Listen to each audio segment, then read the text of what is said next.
Now, you recently wrote a blog.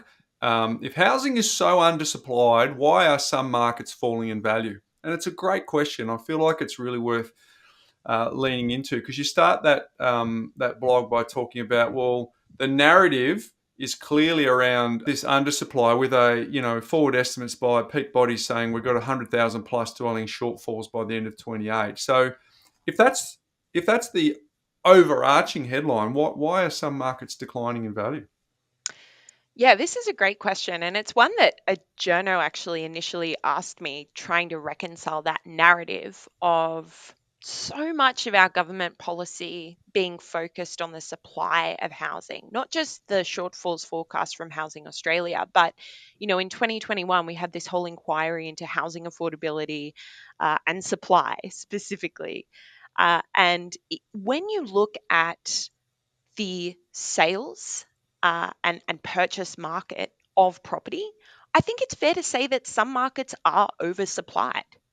If you look at Melbourne as an example, where we have been reporting prices falling, that is a market where in the year to November 2023, you had about 81,000 properties that were purchased, but over 90,000 properties were advertised for sale. So there is actually a bit of an oversupply in that sense.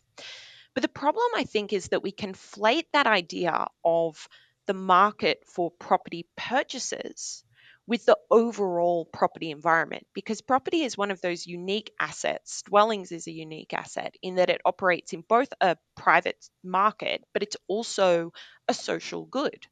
And in that latter sense of people just fundamentally needing somewhere to live, we are undersupplied.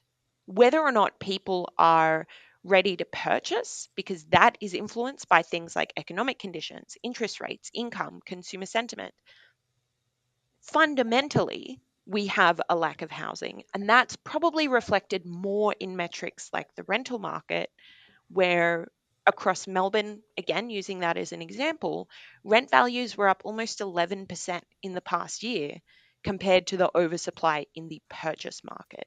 So I think it's just about making that distinction between the two different markets, if you like, or the two different contexts for supply and demand of property.